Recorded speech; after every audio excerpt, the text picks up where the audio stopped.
Dan tapi ada cukup 5-0 lagi. Siapa nak join boleh tuan. Kita baca Ratib atas tu nanti insya-Allah. Okey. Allahumma salli wa sallim wa barik alaihi wa ala alihi. Kawan-kawan saya daripada Turkmenistan, daripada Kashmir dia datang. Jadi dia suruh bawa ke sana, kita pergilah insya-Allah. Hadirin yang dikasihi sekalian, Allahumma salli wa sallim wa barik alaihi wa ala alihi. Apa tadi saya sebut?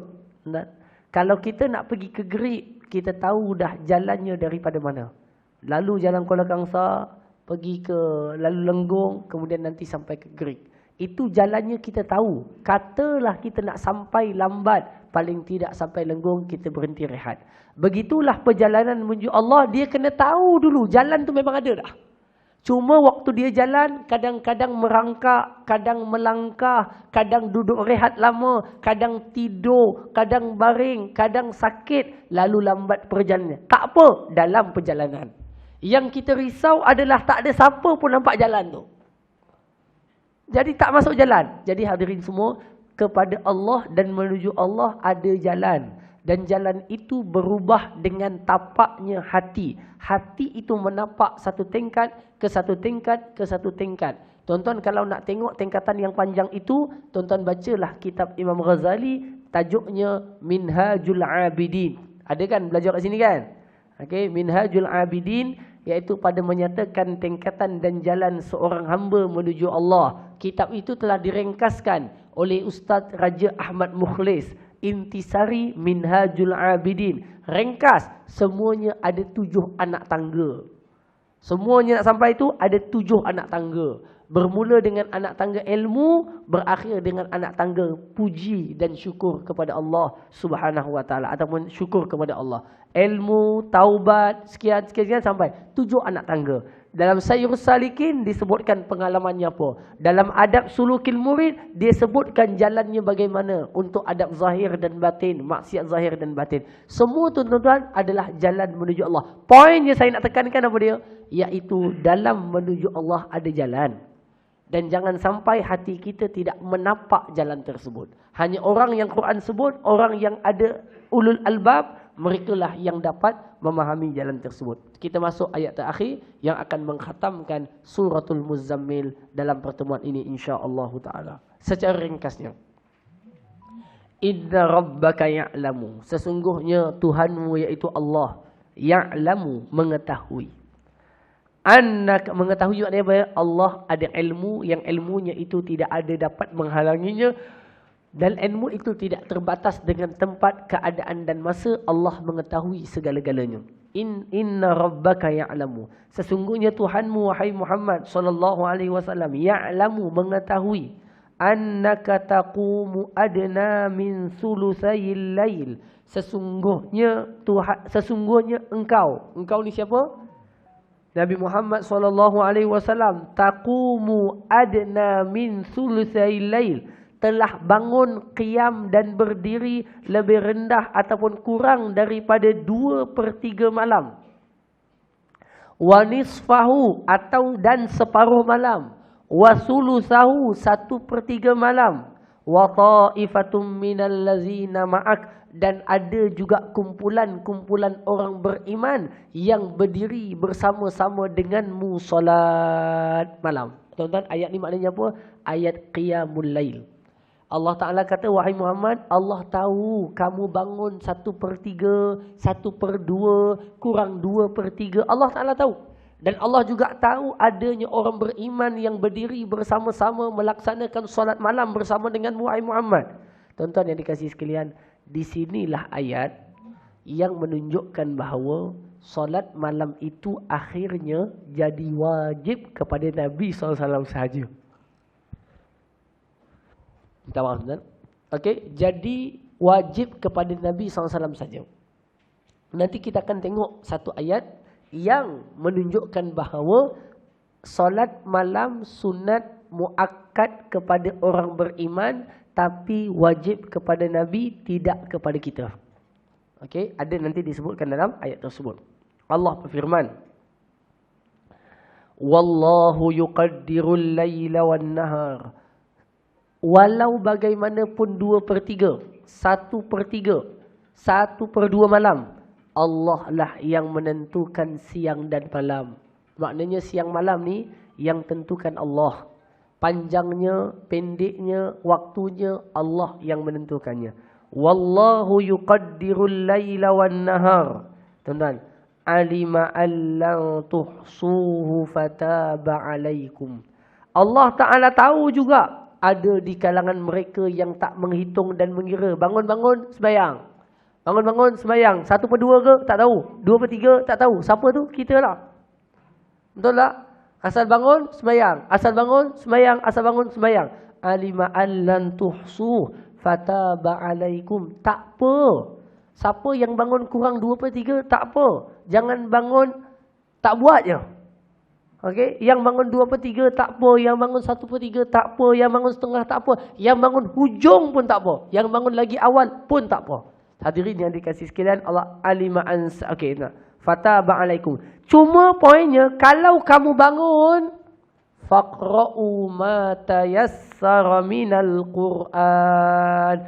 Kalau kamu dah bangun, bacalah apa yang termudah daripada Al-Quran. Maksudnya apa? Maksudnya apa? Kalau bangun dah daripada tidur qiyam, dirikanlah solat, bacalah apa-apa ayat Quran dalam solat. Kalau ikut ayat ni secara zahir, maknanya sembahyang ni wajib baca Quran apa-apa ayat sekalipun. Betul? Betul tak? Quran kata faqra'u ma tayassara minal Quran, bacalah apa yang mudah daripada Quran. Kan macam tu maknanya. Tuan-tuan, kalau ikut zahir ayat ini maknanya apa? Kamu bangkit, kamu bangun, kamu baca apa je boleh. Ayat apa pun boleh. Tuan-tuan, tapi kalau tak baca Fatihah, macam mana? Ha? Tapi dalam ni sebut, bacalah apa yang mudah daripada kamu. Ha? Kita masuk Fatihah. Ha. Lagu mana kita nak buat? Ha. Tuan-tuan faham soalannya? Faham soalannya? Faham dia punya isunya. Quran kata bacalah apa yang termudah daripada Al-Quran. Okey, maknanya kalau kita mudah baca Qul Huwallahu Ahad, kita baca Qul Huwallahu Ahad je lah. Baik, Fatihah. Tuan-tuan. Macam mana kalau tuan-tuan nak keluarkan rukun daripada ayat ni?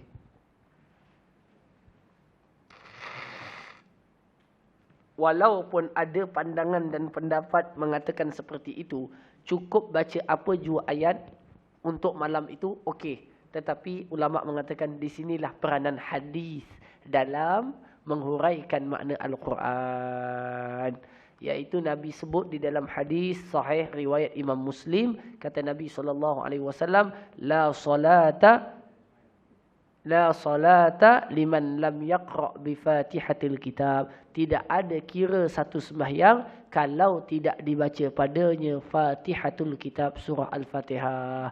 Jadi di sini jelas menunjukkan kepada kita bahawa, iaitu apa dia? Solat pada waktu malam tidak ditentukan bacaannya apa. Yang penting Fatihah baca, surah itu terserah. Yang penting bangunnya itu ada bacaan Al-Quran yang dilakukan. Benar? Jelas ya? Baik. Dalam ayat ni tuan-tuan, perasan tak ada perkataan ta'ifatum minal ladzina ma'ak? Adanya satu kumpulan yang bersama dengan Nabi qiyam. Di sini diceritakan Ibnu Abbas. Ibnu Abbas punya makcik isteri Nabi. Faham tak? Ibnu Abbas punya makcik adalah isteri Nabi.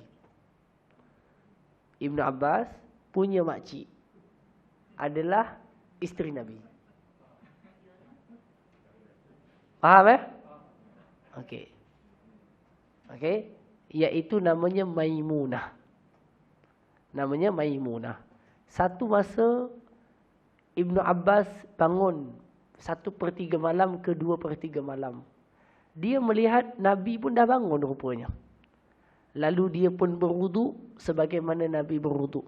Lalu dia solat sebagaimana Nabi solat. Ternyata solat Nabi, kata Ibnu Abbas, panjang sangat. Panjang sangat.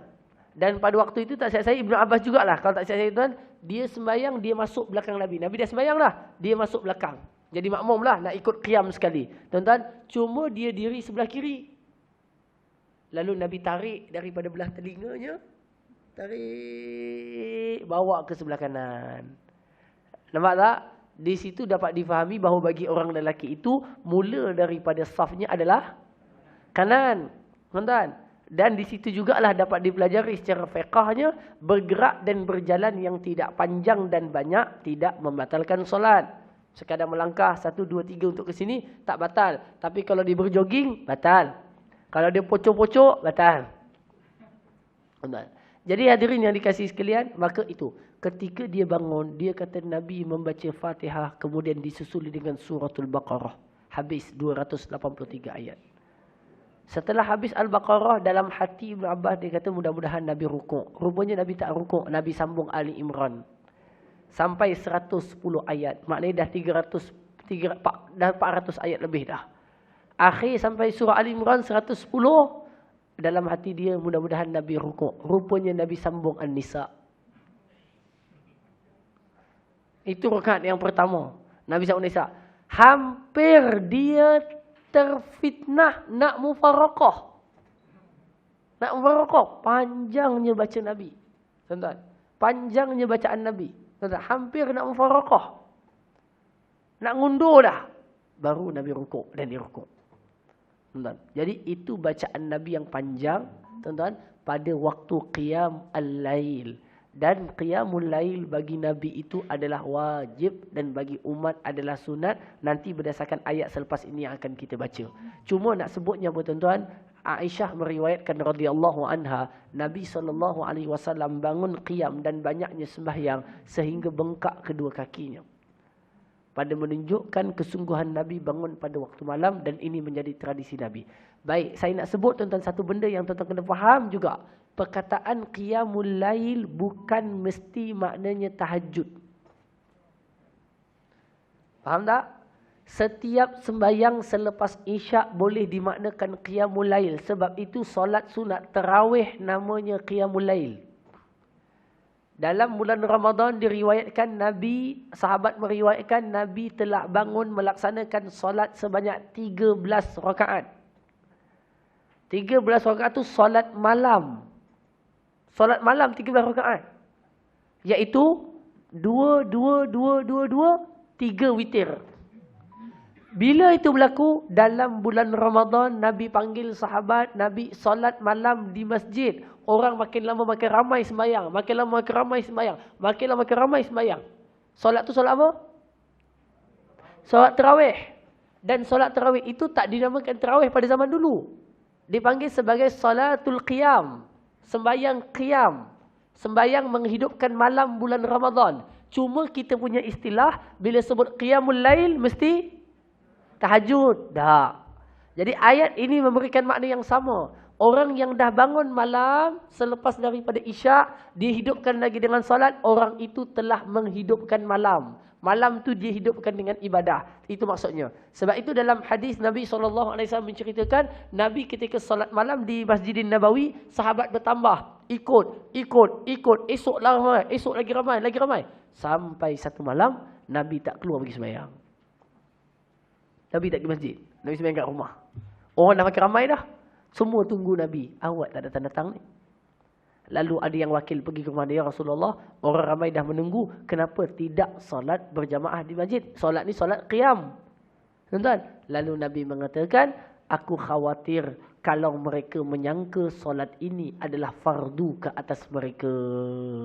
Maknanya apa? Dengan sekali Nabi tak buat atau beberapa kali Nabi tak buat, fahamlah mereka solat qiyamul lail itu tidak wajib untuk mereka. Faham tak? Tak wajib pula berjamaah. Nak buat, tak buat tak apa. Boleh berjamaah, boleh sendirian pun boleh. Bayangkan kalau Nabi sembahyang tarawih atau qiyam sepanjang bulan Ramadan bersama dengan mereka di masjid, kemudian Nabi wafat. Apa sangkaan sahabat? Wajib di masjid, mesti berjamaah, mesti buat. Faham tak? Inilah fiqh Nabi SAW ketika Nabi tak keluar, supaya sahabat tahu bahawa salat ini tidak wajib berjamaah untuk dilakukan. Nampak? Itu yang berkesinambungan sampai kepada zaman Sayyidina Umar. Lalu Quran kata apa? Alima an sayakunu minkum marda. Betul. Ada orang yang bangun 1/3 malam, 1/2 malam. Allah pun tahu kamu bangun, ada orang bangun qiyam. Allah pun tahu ada orang di kalangan kamu yang sakit, tak boleh bangun qiyam. Tak apa. Tak apa. Kalau dah terlantar di atas katil, tak boleh bangun qiyam. Tak apa. Jangan dibangunkan juga. Kakinya dah balut tu. Bangun mak, bangun, bangun. Dah balut dah kakinya. Jangan. Sakit tak apa. Lagi apa? Wa akharuna yadribuna fil ard yabtaguna min fadlillah. Allah Ta'ala tahu juga ada di kalangan orang beriman, di kalangan sahabat yang penat berjalan di atas muka bumi ini cari pendapatan. Ini dalil pada menunjukkan sahabat-sahabat Nabi ini bekerja. Kerja. Kerja, tuan-tuan. Bukan duduk masjid je. Kerja. Tuan-tuan, kerja. Kerja apa pula, tuan-tuan? Jual apa, Haji? Sacak, inci, tuan-tuan. Tuan, beli tuan-tuan. Minyak bagus untuk jantung. Sacak inci. Tuan Haji kita jual. Toki balak, toki kebun Kuala Kangsar, tuan-tuan. Okey. Bagus tuan. Saya semalam dah rasa. Memang rasa bagus badan saya, tuan-tuan. Rasa sedap. Jadi tuan-tuan boleh beli, tuan-tuan, sacak inci. Bekerja. Para sahabat bekerja. Para sahabat cari pendapatan juga. Allah Ta'ala tahu ada mereka yang penat bekerja lalu tak dapat bangun qiyam malam-malam. Quran kata, Allah Ta'ala kata. Allah Ta'ala juga tahu ada orang yang tak bangun malam, yang tak sempat bangun malam kerana berjaga di waktu malam menjaga perbatasan jihad fi sabilillah. Wa alima wa akharuna yuqatiluna fi sabilillah. Allah Ta'ala tahu ada juga di kalangan mereka yang bangun berjihad di jalan Allah Subhanahu wa Ta'ala. Faqra'u ma tayassara min. Bacalah apa yang termampu daripadanya. Ayat ini telah menunjukkan kepada kita amalan qiyamul lail dan tahajud bukannya wajib. Tetapi siapa yang buat, dia mendapat kemuliaan. Ianya sangat baik dan dituntut. Wa aqimus salah. Benda wajib jangan tinggallah. Wa aqimus salah. Dirikanlah salat. Wa atauz zakah. Salat dan zakat jarang dipisahkan. Menunjukkan macam mana fardu dan pentingnya salat. Begitulah fardu dan pentingnya zakat. Jangan dibeza-bezakan. Dua-dua penting. Okey. Ya bertaruna min fadlillah. Ya apa? Mana tadi? Wa aqridullaha qardan hasana. Dan bagilah pinjam kepada Allah dengan pinjaman yang baik. Tuan-tuan nak bagi Allah pinjam apa? Allah Ta'ala nak pinjam apa kat tuan-tuan? Bagi pinjam dalam Quran artinya adalah sedekah. Atau tuan-tuan bagi pinjam kat orang pun boleh juga, kira juga. Tuan-tuan bagi sedekah. Kenapa bagi sedekah dinamakan pinjam? Kenapa orang bagi sedekah kat dunia? Bagi anak yatim, bagi fakir miskin, bagi masjid, bagi surau, bagi sedekah. Kenapa namanya pinjam kepada Allah?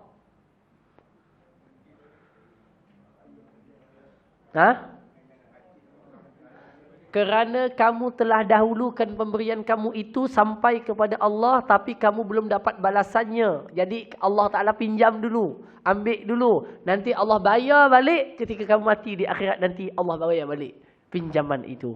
Boleh faham? Okey. Jadi wa aqridullaha qardan hasana. Orang yang bagi pinjam kepada Allah dengan pinjaman yang baik. وَمَا تُقَدِّمُوا لِأَنفُسِكُم مِّنْ خَيْرٍ تَجِدُوهُ عِندَ اللَّهِ هُوَ خَيْرًا وَأَعْظَمَ أَجْرًا. Dan apa sahaja yang kamu usahakan, yang kamu mulakan, yang kamu muliakan, yang kamu lakukan untuk diri kamu daripada suatu perkara yang baik, tajiduhu indallah, kalian akan mendapati balasannya itu di sisi Allah. Apa je yang kamu buat untuk diri kamu? Kenapa Allah tak sebut apa je yang kamu buat untuk akhirat kamu? Tak. Allah kata apa je kamu buat baik untuk diri kamu. Maknanya apa? Segala amal baik yang kamu lakukan, kebaikannya kembali kat diri kamu, bukan kat orang lain. Kamu akan dapat semua balasan itu nanti di akhirat. Tajiduhu indallah huwa khairan. Balasan di akhirat jauh lebih baik daripada balasan di dunia. Ada orang buat baik kat dunia, dia nak terus balas di dunia. Dia buat banyak kerja kebajikan supaya dapat gelaran Datuk Seri contohnya. Contoh. Dia bergiat dalam bidang seni, buat supaya dapat Tan Sri contohnya. Dia buat supaya dapat anugerah dan penghargaan. Quran kata, apa je yang kamu buat untuk diri kamu sendiri, yang kamu simpankan untuk kamu tuai di akhirat, itu jauh lebih baik nilaiannya sebenarnya. Kalau kamu tahu. Tapi kalau kamu tak tahu, kamu akan kejar balasan dan penghargaan segera di dunia. Lalu rugilah kamu dengan balasan yang paling baik di akhirat Allah Subhanahu wa taala. Semoga Allah bantu kita untuk bersama dengan kefahaman tersebut. Amin. Wastaghfirullah. Walaupun kamu ni cerita qiyamul lail, tapi istighfarlah pada Allah atas kekurangan kita dalam melakukan qiyam kepada Allah Subhanahu wa taala. Innallaha ghafurur rahim. Sesungguhnya Allah itu amat maha pengampun lagi amat maha penyayang. Hadirin semua, masa dah pun habis, kita pun telah pun mengkhatamkan suratul Muzammil. Apakah kesimpulan pelajaran tajuk kita hari ini? Yang pertama iaitu apa dia? Menginsafi bahawa apa yang dilakukan oleh kaum Nabi terdahulu kepada kaumnya akan berulang kepada kita kalau kita buat macam tu kepada Nabi kita. Yang kedua apa dia? Iaitulah kita memahami bahawa bahawa kiamat, akhirat dan kehancuran pasti akan berlaku apapun rencana manusia untuk dilakukan di dunia ini. Yang ketiga, apa dia? Iaitu menuju Allah itu ada jalan. Yang perjalanan menuju Allah menggunakan hati, bukan menggunakan kaki. Maka lalulah jalan itu. Jangan sampai tak tahu jalannya apa. Yang keempat, yang terakhir, qiyamul lail adalah satu kemuliaan bagi orang yang beriman. Walau bagaimanapun bagi mereka yang tak mampu, buatlah apa jua ibadah yang termampu kepadanya. Kerana qiyamul lail adalah pakaian orang-orang soleh sejak daripada zaman sebelum Nabi lagi dan berterusan sehingga ke hari ini. Sama-sama kita berdoa dan bermohon kepada Allah agar Allah bantu kita semua untuk bangun qiyamul lail insya-Allah taala. Tuan-tuan semua, hari Jumaat ni saya iklan sikit. Insya-Allah saya akan bersiaran di Rish. Rish ni apa bahasa Melayu? Saya pun tak ingat. Bukan rich kaya, tuan. R ada makna, I makna, C makna, H makna. Yang dikelola di bawah Karang Craft Sinar Harian. Jadi kita ada program Tadabbur Al-Quran ayat 1 hingga 5 suratul Ankabut. Ayat 1 hingga 5 suratul Ankabut. InsyaAllah Allahumma salli ala sayyidina Muhammad. Bermula 4.30 pagi. 4.30 pagi dia ada buat sinopsis ayat. Saya lah kena buat sinopsis ayat ringkas. Kemudian sambungannya, tadabburnya selepas subuh 6.30 pagi. 6.30 pagi, tuan-tuan, 6.30 pagi pada ayat tadabbur ayat. Mula-mula sinopsis 4.30, 6.30 tadabbur ayat. Jadi tuan-tuan bolehlah buka Facebook Sinar Harian kalau tak silap saya, ataupun Quran Time. Dia akan keluar di situ dan tuan-tuan boleh ikuti bersama pada waktu tersebut. TV tak keluar lah, keluar dekat ni, dekat YouTube dengan dekat Facebook saja. Okey, tadabbur ayat 1 hingga 5. Yang saya akan bersiaran online tu dekat Surau Hawariyah. Pada waktu tu jadual kuliah saya di situ. Kan? Jadi saya combine sekali. Maknanya saya akan cakap online di surau tersebut. Sebab demo pun tak nak saya tak ada. Dia nak kena ada juga. Jadi pada waktu itu insya-Allah taala. Kemudian pada akhir minggu, akhir bulan ni, insya-Allah pada 28 hari bulan, hari Jumaat, tuan-tuan, saya jemput tuan-tuan ke surau saya. Surau saya kan. Surau saya di Haji Nawawi, tuan. Okey, surau saya di Berima, saya akan buat kuliah dan juga Maulid An-Nabawi, pembacaan qasidah Nabi SAW memuji Nabi dan hadis-hadis berkaitan dengan kesempurnaan dan kelebihan Nabi. Mungkin saya akan baca kitab Hikam Ibnu Athaillah As-Sakandari, mengambil satu hikam. Jadi tuan-tuan bolehlah ambil bersama. Petang tu sebelum maghrib kita dah baca Ratibul Attas, insya-Allah. Kemudian selepas maghrib kita akan baca qasidah puji Nabi. Kemudian kita baca hadis ataupun kitab hikam, insya-Allah. Saya jemput tuan-tuan datang. Siapa nak sponsor makan pun dialu-alukan tuan-tuan, insya-Allah. Datang je, ada security cakap je nak pergi surau untuk dengar kuliah. Insya-Allah boleh lepas tuan-tuan. Okey. Hadirin yang dikasihi sekalian, kalau tak lepas tuan-tuan bawa Haji Nawawi tuan, sebab dia adalah pengurusi persatuan penduduk. Gitu. Kuasa besar. Baik tuan-tuan, jadi sekadar itu saja. Mudah-mudahan Allah Ta'ala merahmati tuan-tuan. Maghrib tuan-tuan 28 hari bulan, Maghrib insya-Allah Ta'ala pengajian pertama yang akan kita mulakan. Jazakumullah khairan katsira. Barakallahu fikum. Assalamualaikum warahmatullahi wabarakatuh. Subhanakallahumma bihamdik asyhadu an la ilaha illa anta astaghfiruka wa atubu ilaik. Wal 'asri innal insana fi khusr illa alladziina aamanu wa 'amilus shalihat wa tawasaw bil haqqi wa tawasaw bis sabr. Assalamualaikum warahmatullahi wabarakatuh.